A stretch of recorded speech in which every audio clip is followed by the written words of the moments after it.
Hello, hello, good morning. Good morning, LabCoatAgents. I am Vanessa Noble, realtor in Anchorage, Alaska, and LabCoat's moderator here since 2016. And I am here with the lovely Chasity Rosales out of El Paso, Texas. And this is a new series. We are doing real estate rock stars. We're going to be traveling the country, just talking to all of the real estate rock stars that I have had the privilege of knowing, learning from, and growing with over the last 8 years in the real estate business. I've had just such a pleasure of getting to know Chasity. She is someone that has been in my sphere and just an amazing CEO, entrepreneur, real estate professional, and just with a lot of heart and integrity. Those are qualities that I love and admire. And so, Chasity, thank you so much for kicking off our real estate rock stars and for being with us today. Thank you so much. I appreciate it. So nice to be here. Yes, I always, you're always with your head down and working hard. And so I think I always feel like people don't get enough of a chance to see you in the limelight because you're like, I'm busy leading from the front. That's what you do. Yeah. So I love the opportunity to like create a stage for you and share a little bit about your story in these in the real estate rock stars series. I really want agents to take away a couple of things, and one of the things is the tangible number one mindset shift that you took when you shifted and took trajectory in your business, and then what tools did you implement, what did you commit to in your systems and processes, or in your organizational structure that changed the game for you. Yeah, sure. Thank you. And hello to all our fellow agents out there. Thank you so much for being with us. Um, I've been in this business about 7 years, but the funny thing is I've really only been selling for just about 4 years because I was our rookie of the year, and then the second year became the team leader of our market center.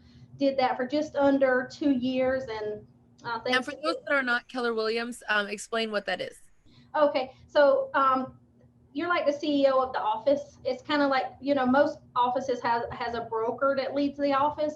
Keller Williams actually has a team leader or CEO plus a broker. So the broker sells, they're just here for compliance, and then the team leader is actually the person that's responsible for growing the office. And so we were a failing market center when I took over, and we tripled their income and over doubled the agent count. And then I started going to Keller Williams International to learn all the leadership trainings. And the first person I met there was Ben Kinney back in 2015. And whoa, what an amazing person to meet that early on in the game. And just listening to people like him and Tim Heil and all the folks that are now in the limelight of Keller Williams business.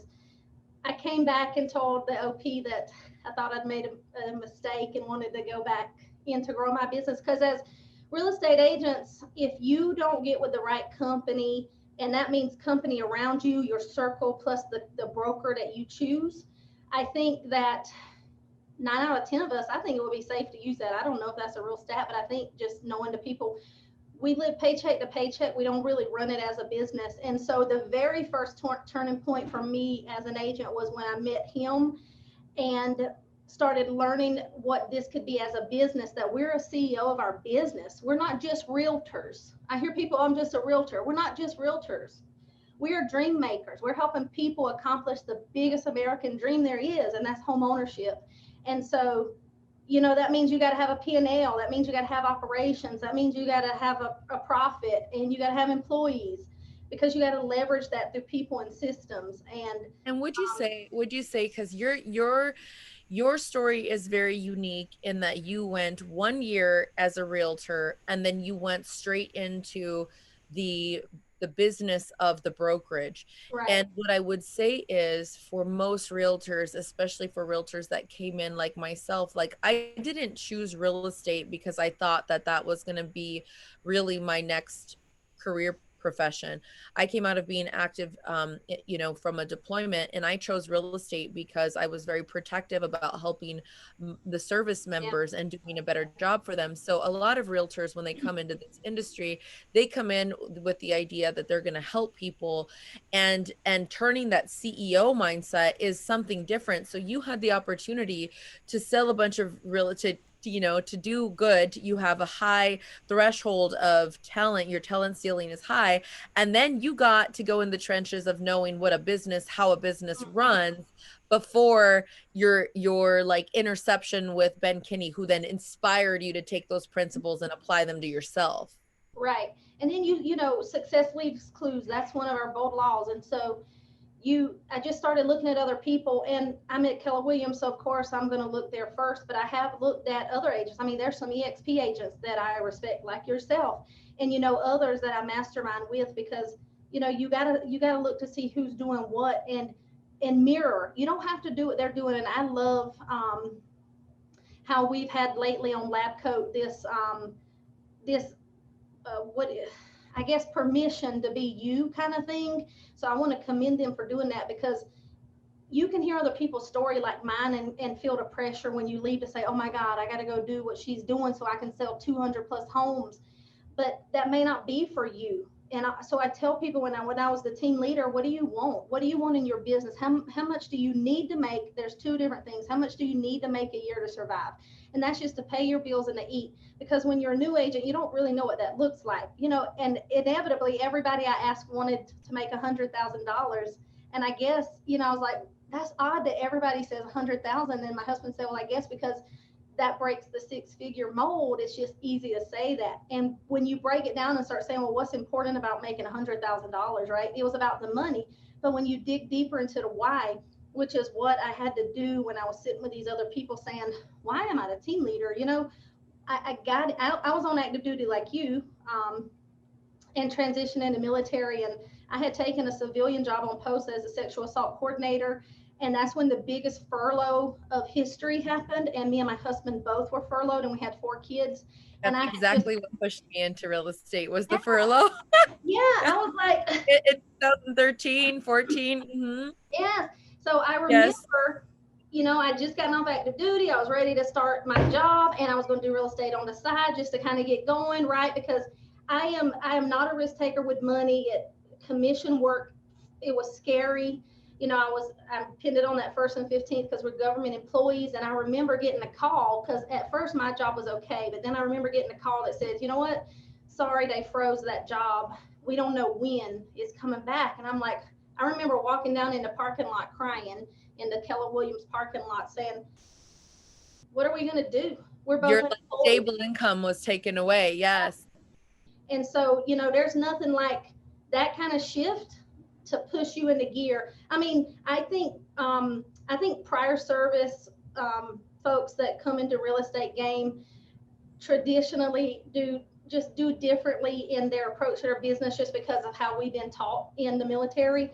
And we don't think like a 9 to 5, right? We're 24-hour soldiers, and we grind out to get whatever it needs to get done. I'm not saying that's a good thing, because you need your health and your rest, but for me, as soon as I had the roadmap, right, and it was about getting a roadmap to what I was trying to create. And then, I remember when I was the team leader giving away so much business, I told my husband, you got to get licensed. It took me 2 years to talk him into quitting his federal job to get licensed to help me. And he was like, no, I'm not doing that. That's a waste. But then the interesting thing happened is I was grinding it out so hard. Thank God we had savings, right?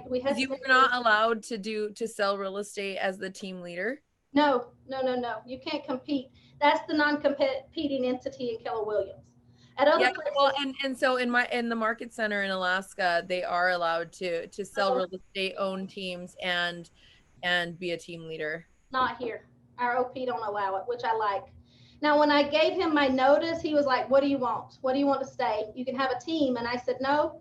You know what? I said, I can grow one business. I said, and it's not going to be, one of them's going to fail. I can't focus on both, and it's not going to be mine that fails. It wouldn't be fair for me to do that. And so I jumped back into, excited with this roadmap to learn. And then got my husband licensed. He was rookie of the year. People swear that I gave him business as a team leader, but at Keller Williams, we don't get that many calls. We don't have floor duty. You don't get a lot of calls because most everything goes through these Facebook groups anyway. But he went and signed up for Boomtown behind my back as a single agent, paying $36,000. Do not do that, y'all. No, and I'll be honest with you, these are my biggest regrets of as a new agent, that people did not tell me, don't pay $5,000 for a website, don't buy internet leads, don't, because the reality is you make a mess with those leads anyway. You don't keep your database clean and they end up being garbage. Yes, you'll get a few commissions, but the way that they overload your database, and you can't, if you don't have the systems in place to keep your genuine sphere clean versus the internet leads, then you're going to end up with a pile of mess in your entire system, and then your business breaks. Yeah. I guess absolutely. I was like, where are you getting all these people, man? You're really doing great with your lead gen. And he was dedicated to lead gen. Everything I told him to do, he did, right? And he was like, oh, I get this thing called Boomtown. And I knew Boomtown. I was like, are you kidding me? That's like $2,000 a month. And that's just a minimum ad and the CRM. And so, well, it worked for him. And then I transitioned out as a team leader and went back in. And in 6 months going back in with him, right, it was just me and him, and he runs as our ops. He's an amazing ops person. He did ops in the Army, and so he has an amazing brain. And so he, I tell him what I want, and he creates it for me because he has the vision I don't. I have the ideas, and I know, and I hear people be like, oh, that would be cool. And he's like, I don't think you can do it that way. And I'm like, well, figure it out, because don't tell me no, tell me yes, right? That's the NCO mentality. Tell me how. You put the military on him. Don't tell me no, tell me how. Like, there's a way, right? There's hardly a no to things. There's really just hardly a no. Well, especially when we have the network that we have and we see people create things all over the place, we know, like, it's possible. Yeah. I'm like, just do it.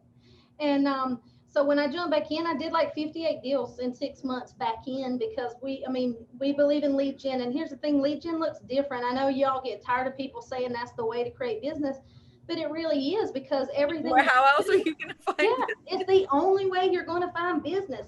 And here's the thing, there's so many ways now. Like, you're doing it on Clubhouse, you're killing it, getting all these leads on Clubhouse, both on the agent lead and on, the buyer and seller lead. That's a way to lead generate. You can I do a lot on Facebook. Half of my business comes from Facebook, and it's just being in these groups and just talking and then going to events and meeting people, and those people tag you, and and then doing referrals for people who then say they had experience with you. And then I don't cold call at all. Like, we sold 213 homes last year. That was zero cold calling. And so talk to us a little bit about what your lead generation looks like. So, and you guys have a high level of discipline. You guys have a high level of commitment to consistency, so what does your lead generation look like? What did it look like when you sold 50 deals? And then what did you implement to get to like over 200? Okay. So how it went was that we did 58 when I jumped back in. The next year, me and my husband did 98. And then we started for the first time, a team last year. And last year, so we went from 58, plus his. So the last, we'll talk about 2 years is when this really happened. And 98 to 181 to 213. Okay. And the first year with the team, and we had 3 buyers agents. 2 brand new. They were all 3 brand new. I had 2 for most of the year. Towards the end of that year, we had hired another one that was a military spouse buyer of ours, because we're passionate about hiring veterans and military spouses, of course, because that's what we are. Right. And so then, talk about a shift. The pandemic hit. That whole team left me in the middle of the pandemic this past year. For any team agents, that's the when you don't leave your team. Is in the middle of a crisis. Yeah. Don't leave your team. Bad idea. I understand that they did it in an inappropriate way, and it was hurtful, but here's the thing, all of us have been through that as teams, and here's one thing to take away from a team is there's always going to be turnover. And if you're not hiring people to your value and y'all don't share the same vision, you're going to have a lot more rotating in and out. So start there first.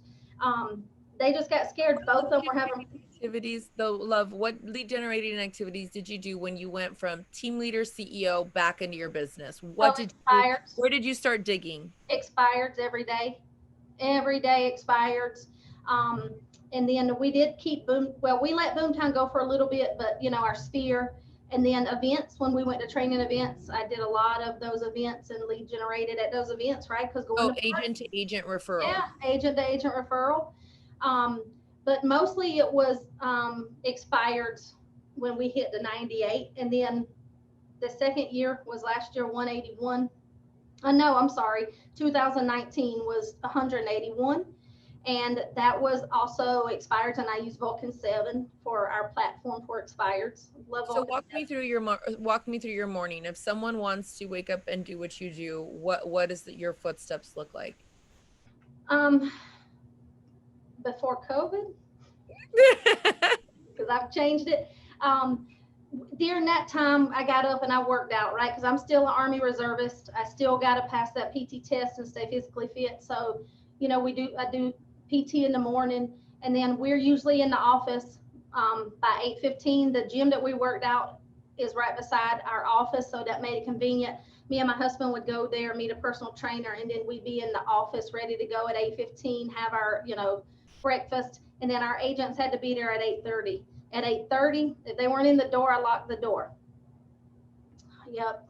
We don't play the late game. If you're going to be late for your script practice, you're going to be late on clients, and that's not how we roll. Customer service is the epitome of our business, and I'm serious. That's like, I'm obsessed with customer service. So if they didn't show up, but they did, we had great people. We would do script practice with them. And so we went to the practice we took for them for script practice is from Jeff Glover. Mhm. He makes his people write the scripts. Yep, I love to do that also. Yeah. Mhm. So the first 15 minutes would be them writing the scripts 3 to 5 times, depending on how long the script was. And then they did 10 minutes of role playing, and then we did 5 minutes of objections around that script. And then they go get their set up, go bathroom, go get their coffee, and they had to be on the phone. And they did 2 hours of lead gen in the morning. If they didn't have appointments, now I didn't dictate lead gen to the phone. Lead gen could have been door knocking. Lead gen could have been an FRG meeting. Lead gen could have been, a class they set up. It doesn't matter to me. You just have to be talking to people, trying to give business for 2 hours in the morning. And then, of course, they had their admin time, lunch, and in the afternoon, appointment showings. If they didn't, they need to be back to lead generated. Right. If you don't have an appointment, then lead generate. And a lot of times with new agents, this is just a little, I like to recommend for them to book showings without even clients. Yeah. Because then you can put things on social media. So you can at least start to do that if you don't have appointments and if you're gassed out of whatever other lead gen you were doing, but at least getting in the door as a new agent is important. So you get to learn the neighborhoods, you understand what's on the market, and you start to Yeah. understand value. Which is from Ignite. Mm-hmm. Oh yeah, yeah. Yeah, you see 10 homes a week, you follow it at night, 10 note cards a day, 10 homes a week, book an appointment a day. And so but it takes education. And so what I see lacking in our field is education. Not that it doesn't exist, is that you feel the day to what is the saying, that you feel your time to what you have going on, right? Mm-hmm. So That work will expand to the time allowed or something like yeah, that. exactly. Yeah. And so I think we get so caught up in what we think is busy work that we're not doing the money making activities. And so for me, I just made sure I controlled the day for them to do the money making activity. And so education, communication, and customer service are the 3 pillars of our business. And so we really teach the agents all those things, because we don't just show houses as agents, y'all. We got to be educated in all facets of the deal, because if you see title paperwork come back and something don't look right, or if the lenders, quote, the closing CD charged them too much for taxes, or didn't charge the seller enough for taxes, somebody loses there, or they're overcharging them on closing costs. You need to know how to look at that stuff and be able to say, hey, Vanessa, you need to go back to your lender and ask about item B. And it could be right. There could be something I don't know, but at least, we are looking out for our clients that deep. And a lot of people don't. They say, I don't know why you do that. But for me, it's about, creating an experience that's amazing for them. Right. And and it's like, as you grow as an agent, if you don't have the time to look at that, you have to have someone on your team, your admin person that's Yeah. educated in being able to review those documents And we while. taught them, that's a great point, because we have a buyer side client concierge, and we have a listing side client concierge. And both of them gets training from our lenders, from title, from insurance, so they know as well. One of them's already licensed because we required them to be licensed, and then the other one's finishing up her courses so she can take her test. That way they can have conversations without us being afraid that we're, overstepping licensed, non-licensed lingo. Yeah, no, definitely. And so when you guys went from the 58, so calling expireds, using Vulcan, practicing your script, staying committed to your schedule, um, what else did you guys add to your business that really helped you take off? Well, we use Boomtown. We still use Boomtown. We love Boomtown. It's a more nurture system, so you have to talk to it. You have to, be organized. We set in motion, organization. We teach the agent how to organize their day, because what you said earlier is, doesn't matter how many leads you get if you don't have a way to talk to them systematically. If you don't have speed to lead concept, if you don't know how to put them somewhere to keep up with them and follow up, because money's in the follow up, what fortune's in the follow up. And that's one of my biggest strengths. I am like a dog on a deer. I'm telling you, like, I just don't let stuff go. I've been calling people, same people, for 6 months. So Mm-hmm. when they're ready, I want them to think of me, right? And so a lot of people, it's a long game. Real estate is a long game. And if you're coming out of pain because you need money, and you're already commission to commission because you don't have a pipeline, you're less apt to do all this stuff because you're just chasing the quickest thing, right? We get people here all the time that don't qualify because of credit, or they are in a rental for 6 months. Well, 9 out of 10 agents here won't even talk to them. If you can't get qualified now so I can close a deal now in 30 days, I don't have time to wait 6 months. And so I'm not going to talk to you. And so that's the difference, is having a system that can systematically keep up with them, and Right. and follow up, and be there when it's time for them to actually close. And when you started building your team, what is it that you guys, why did you start to build a team? What was it that you guys did as you grew from the first year to and then you guys doing 98 and then 181? So talk to me about that.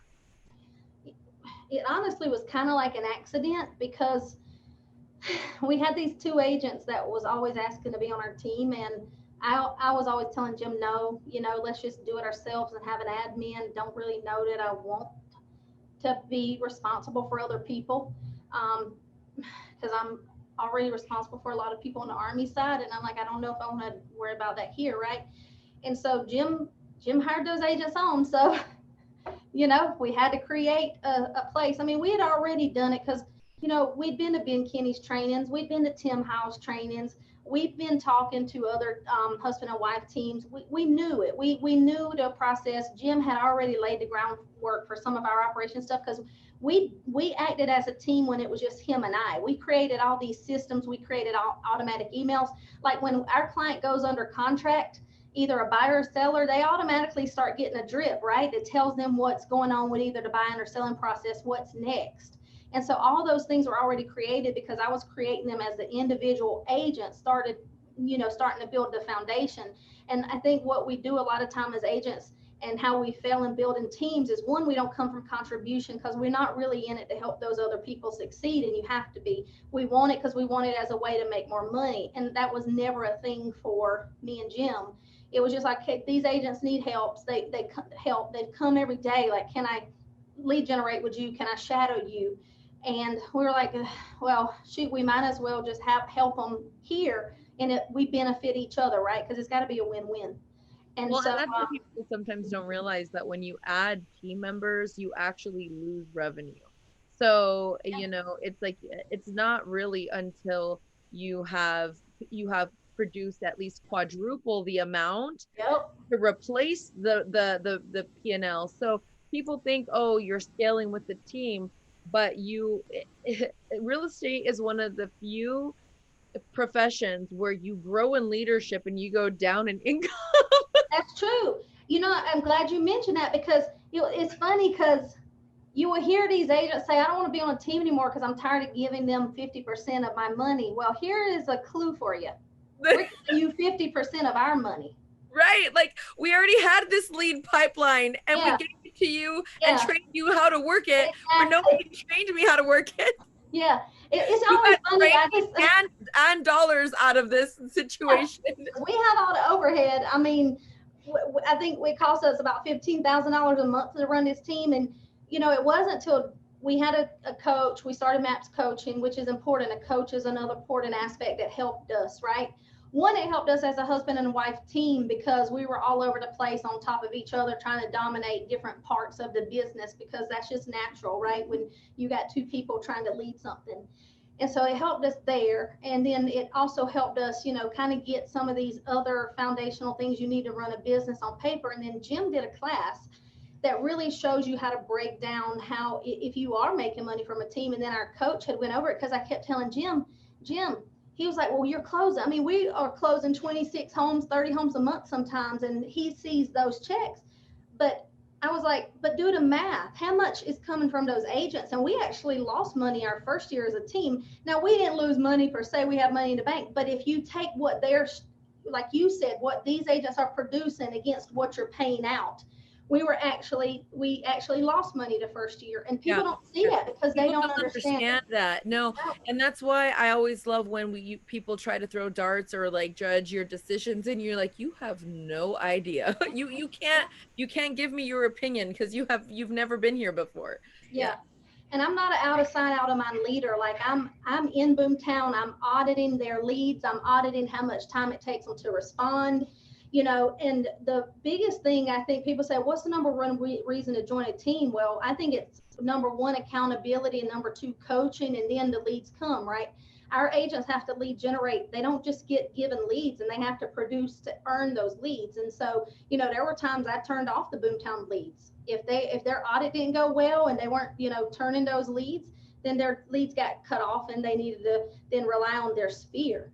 And so if if you don't have money in it, you don't have skin in the game, sometimes you don't understand it. It's not bad or good or depending on who's paying the bill, but you have to treat it. I want people on my team to treat the team's money like they would their own money, and that means that they're not taking the payouts for granted, they're not taking the leads for granted, they're not taking the systems, and they're every day grinding just like me because we're partners. Because if they do well, I do well. If I do well, they do well. And you got to create that partnership mentality. And so my admins as well, because I'm on them to lead generate, right? If you've gone to some of these classes and the MREA principles, assistants they should earn you double their salary through their lead gen. And that's, some people will argue against that, but at least paying for themselves through leads.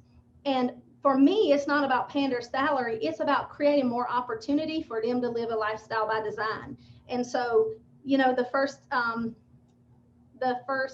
referral check that my admin got was $1,800. And when I laid that check on the table, she was like, oh, really? And I'm like, yeah, really? You need 10 more, damn. Let's get to work. It wasn't about me getting 10 more leads.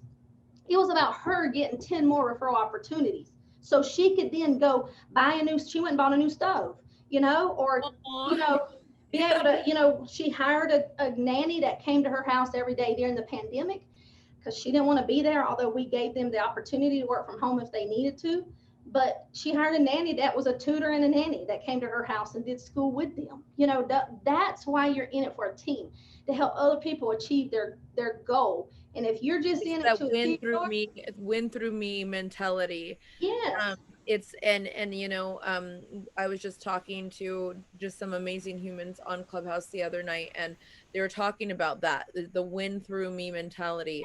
yeah, That it's like we all work to contribute to this effort, yeah, and the only reason why you're the one person is ahead of you is they got started in the game, or they were able to apply the systems before you, so you get the benefit of like tapping into their legacy a little bit, right? And then yeah, you really have to understand that it's an all-in type of mentality. yeah. If um not, don't do it, because you know what?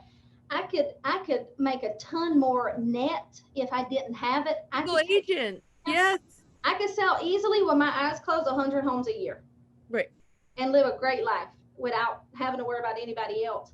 But I've always naturally been somebody that helps. Shoot, if I'm in the line at the grocery store and I hear somebody behind me talking about something they need, I'm the type that turns around and say, "Oh, I saw that at aisle 6," or Yeah.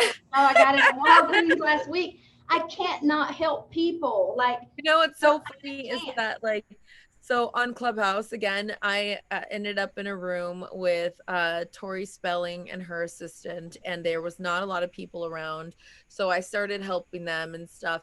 And then, you know, I always get this feedback of like, Vanessa, but you don't seem like you're thirsty for that. And I'm like, well, because the truth is that when I was in the homeless shelter a month ago, I was helping a lady build her business.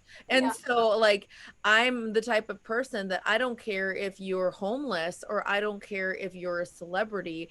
You know, if God puts you in my path and I get the opportunity and conviction to help you, I'm going to lend my help, you yeah, know, regardless. And when you operate from that, then you end up with relationships that you don't, God blesses you with relationships that you don't intend, because you're not just out there seeking, you're out there giving. yeah, And it changes the game for you. yeah. And that's what you talk about when you say you're right. Like, most people don't know. I mean, I sell a ton more than some of these people that are recognized and on these different, different groups all the time. And I'm like, why am I not on that panel again? Because I did double that and I can teach them how to do that to make that better. But for me, it's about, like you said, and I told Jim this year, I'm going to do more of it. I'm going to be out there more because, one, you don't have to make the same mistake other people has, because if you really follow that success leads clues principles, you'll know if you listen how to hire, how not to hire. I mean, I've been through 5 assistants. Y'all. Costs a lot of money to train somebody and them to leave. And so, do I have that And part time. perfected? I have And that part time and perfected. time, the time is what's irreplaceable. It's not just money, it's time. Yeah, so my husband started doing the hiring See thing the pain because, on my face. yeah, it is. Hiring is painful. And how do you hire? I always say that I really didn't understand my power until I became a Keller Williams agent, because Keller Williams is big on personality assessments, and they hire to their corporate positions, and they teach us to hire to our positions through personality assessments. It's a small fraction, but you get a great insight into a person when you're reading that and you're sitting with that person and you're going through that personality assessment and you're saying, hey, how do I win with you? How do I lose with you? How do you want to be communicated with? Let me understand you. If you're a bubbly, giggly social butterfly, you definitely are not going to make great admin most of the times. There's some people out there like me that's a chameleon. The Army has taught us to be a chameleon. I hate detail. I hate it. But guess what? I'm HR in the Army, and that requires detail, so you have to make yourself do it, and sometimes it just is. But I just, I'm just like, or you're D. I can't have a D higher than me on my team. I'm gonna kill that person, or they're gonna kill me. You know? Because I'm off the chart. I'm just assertive and aggressive, and I go 100 miles an hour. And thank God my husband's the level-headed one that says stop. There's a stop sign there, because I'll blow through the stop sign. And he's like, Chastity, stop. It's a stop sign for a reason. Think left, think right. What about this? What about that? And I'm like, oh, okay. So how do I avert the stop sign? How do I get around it, Jim? So he's like, okay, I'm going to put some yellow lights up for you, and then we're going to just creep on to this until we get a green light. And so that's been beneficial. So if you don't have an ops person, thank God I have him as a husband. It was a lot cheaper to marry him than hire him. I always say, because I couldn't afford it.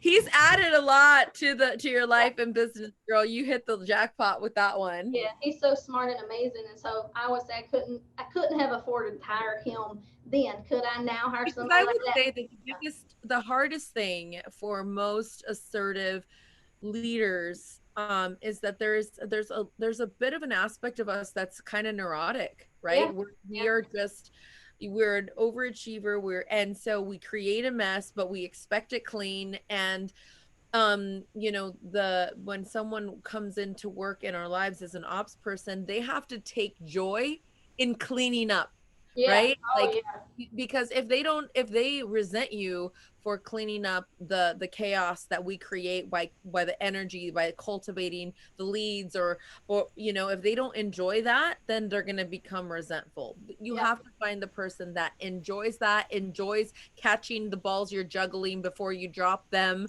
and knows which one you're going to drop before you do, you know. It's a very special, talented synergy that you create. So man, just kudos to you for making that just work in Your your marriage. admin too. You got to have that. You got to make sure and ask the right questions when you're hiring your admin, because as a high D personality, you can drive them away, and I'm sure that's what drove away my last five. That, and I realized they some weren't as great as I thought they were going to be, or it just wasn't the right fit. And one of the biggest things is you don't have to fire people. You can help people. Like we help some other ones that leave find another place, because if you've ever done strength finders, it makes so much sense. It's a book, strength finders, and it helps you. You take a test in the back. Once you read the book, they give you a code, and it helps you find what your strengths are, right? Because this whole thing about practicing your weaknesses will make you better. No, that's No. crap. Practicing what you're strong at makes you better, right? So you need to know what that looks like, and you need to know what the strengths and weaknesses is on your team. And so we read a lot. We read every month all these books that are recommended from lab coats, from Keller Williams, from other companies, from the our military leaders, and we try to apply them. Like, okay, what's the piece from this that we're going to take away? Because you can't apply everything you read in a book. There's always going to be one theme. Whatever season you are in your life, there's going to be a theme that sticks out. Or if you're trying to create something in your team, there's going to be a theme that sticks out. And so the only thing consistent, I think, in our business is education, because you have to learn to grow, and you can't be scared of that. And if you got to take a step back to do that, then that's okay. After all my buyer's agents left me, I took a step back to say, how did I fail them, right? Because they say people don't leave teams, they leave people. Those girls left me. So I had to step back and say, what did I do? And I had to own what I did, but they also had to own what they did, right? Because it wasn't just a relationship don't fail on one side. A relationship fails on two sides, and it's either something mentally going on with a person or something in their life. One of them's husband was really sick, one of them's husband was having an affair. Later, I found that out later. She was, she could have been a single mom, and this other girl's telling her you can make more money without her, and if you're going to be single mom, right? So you never know. You just can't judge people. You don't know what season people are in, and you have to just be careful of that and be attentive to that. Because I really knew months before they ever left that it was coming, and I just didn't care enough to do anything about it. And when you're at that point, you got to step back and say, whoa. And I was so busy trying to create something that, last year my stepdad was dying, and I was so busy, so wrapped up trying to produce, that she called me one time, and he was on life support. He had been on life support for 3 months. She called me one time, and I told her, I don't care what you do. I don't have time to talk about it. Can you imagine? The man that raised me, I didn't have time to talk about his life, because I was so busy in production, because I felt like that's what I needed to be valuable in this business. That's deep. You can't do that. Don't do it to yourself. Don't do it to your family, because you've been seeing on here that they talk about it. Don't Yeah. let And yourselves eavesdrop on somebody I else's got a life. chance to learn that very young in my career, and I'm very grateful for it because, you know, the best thing and the hardest thing that happened to me when I was in Keller Williams is the exposure to personal growth. And even though I had been a Christian for a long, long time, I don't think you really understand how you walk with God until you know yourself.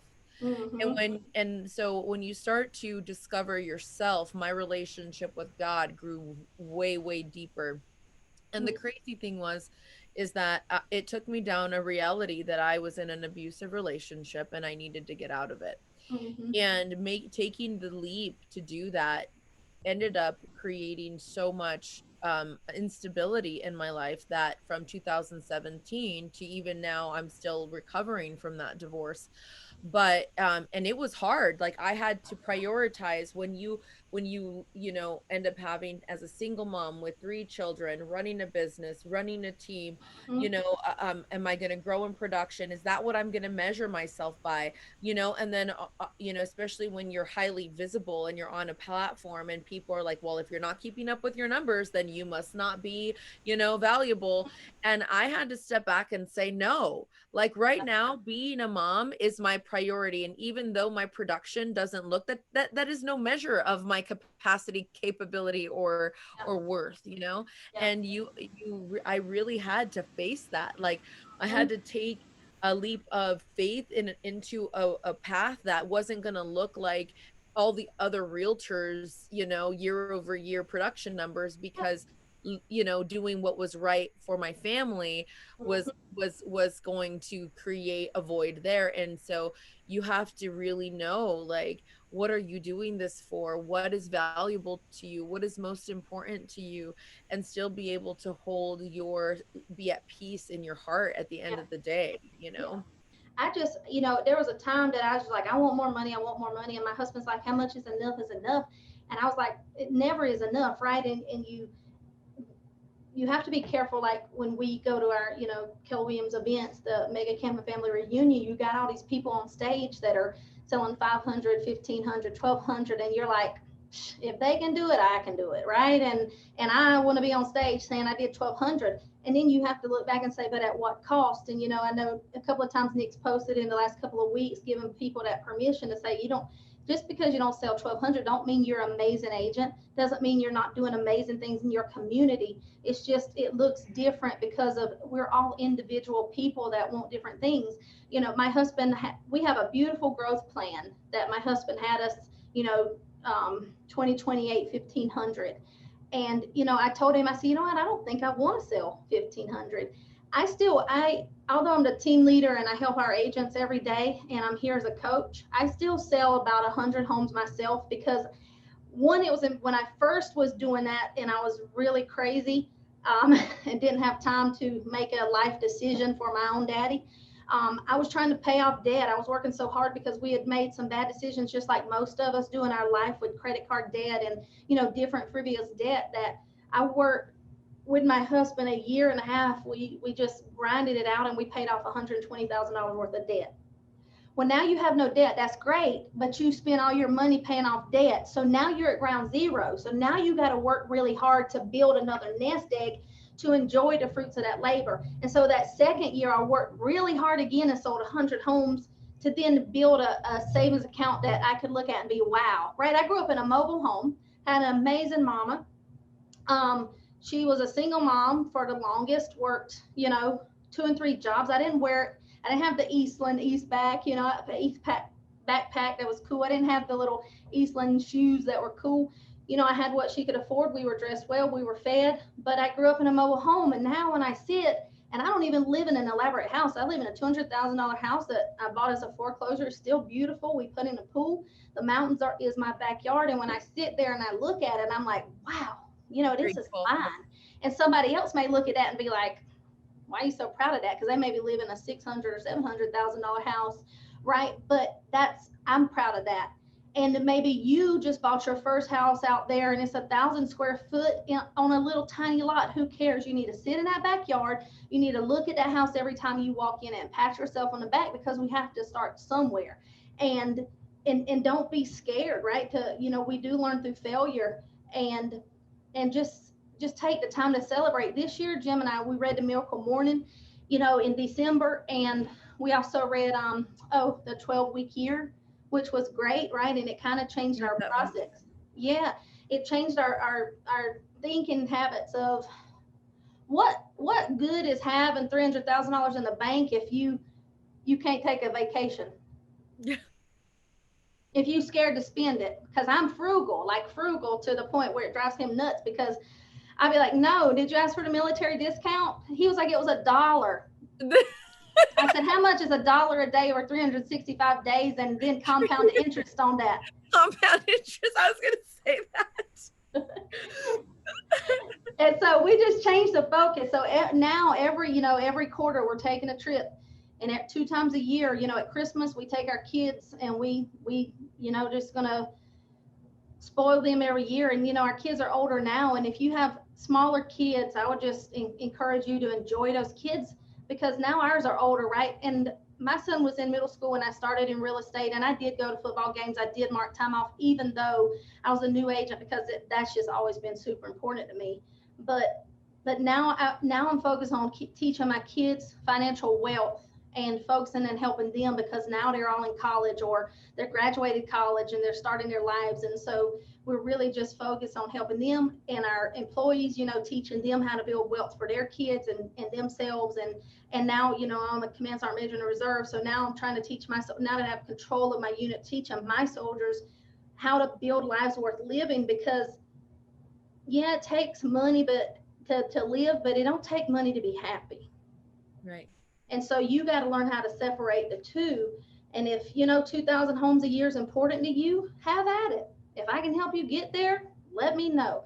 If selling 50 homes is important to you, because that's enough that you need to just live a comfortable life, and I can help you do it, let me know. Don't feel the pressure of other people's success, because success is different. And that's really what I want everybody to take away from that, because it took some hard looking to say, it's okay. Yes, I know I'm a great agent. I know I'm top agent in here and there. But does that, when I die, is it going to say Chasity was a #1 agent in her market center? No. What I wanted to say is she helped other people build wealth.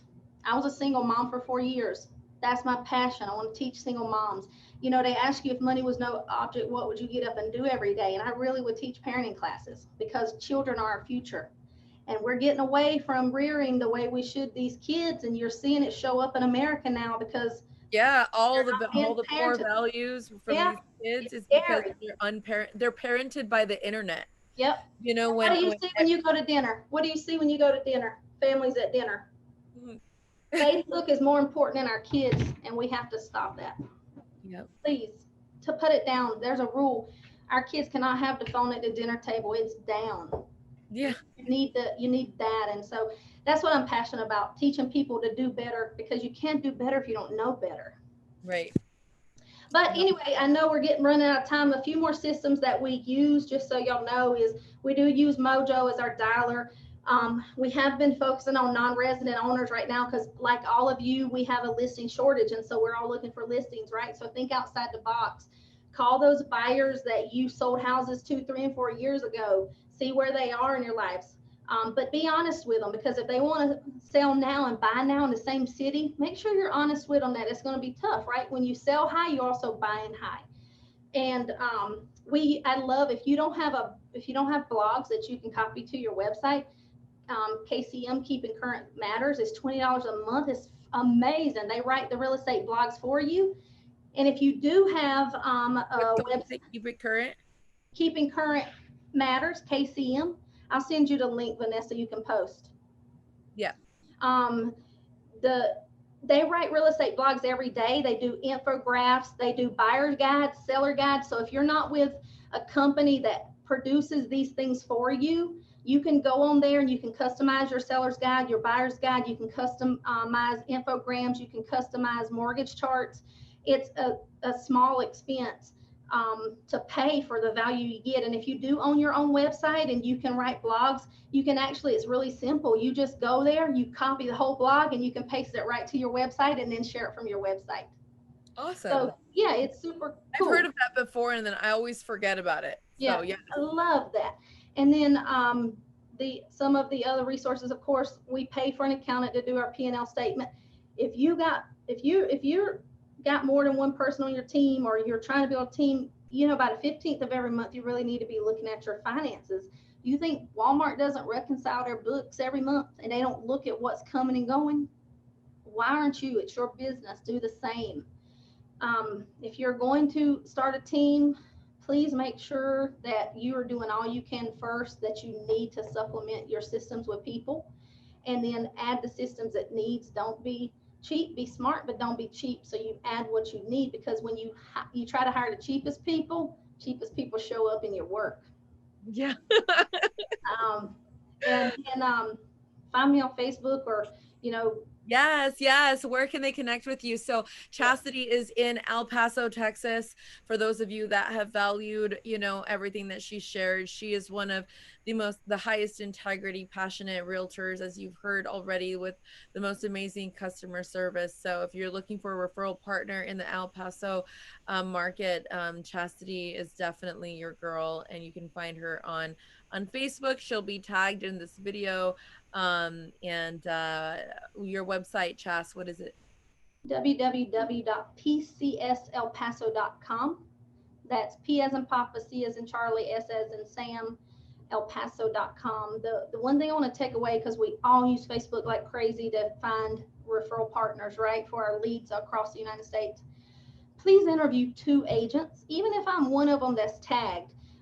And I'll teach you a principle that I learned the hard way. When you only send that person one name and they don't like that person, or that person isn't as great as people say because they belong to like an online veteran group that just tag each other to help each other get business, and I'm in one of those groups as well, be careful of that, right? Because now we've gotten smart and we've created so many of these cheerleader groups that you really don't know if they've worked with them or not.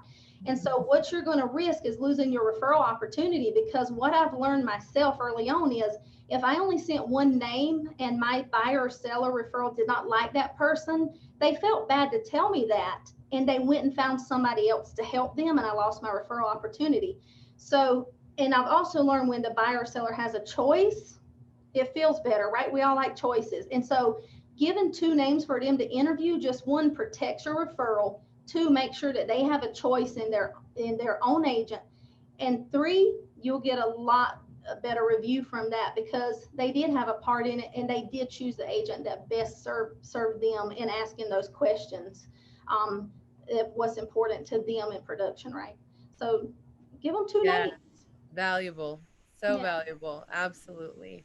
And if I can help any of you, or you want you want anything we got, if you want our team agreement, if you want our career path, if you want YPCS, because my husband made this amazing YPCS when we're recruiting agents to our team, and he goes over, right? You have to show agents the value. So he has a page of everything we pay for and everything it would cost them. And if they were running it themselves, there's $180,000 value attached to that. And single agents can't do that. We all know that. And so if they match the values and they're learning based, then there may be an opportunity. And you don't have to create things from scratch yourself. All of us are out here willing to help you succeed. You just have to ask. And I really appreciate you all having me on, and I appreciate Lab Coats for what you do every day for agents. Oh, thanks, Chastity. Thank you so much, my dear. Always such a pleasure. And thank you so much for debuting our real estate rock stars. So Yeah. excited and excited. And if you want to be featured on our real estate rock star specialist, please reach out. You could email myself, Sandra, who is our amazing operations. You can post tag on this video and we can set you guys up for an interview for a time. But thank you, Chastity, so much for all of your amazing insights, perspectives, tools, and strategies. I really appreciate you, love. I appreciate you being my biggest cheerleader, Vanessa. Love you. Y'all have an amazing 2021. Don't get caught up on this negative social media. We live in a great country. Amen. Amen and amen. Bye, Bye, y'all. babe.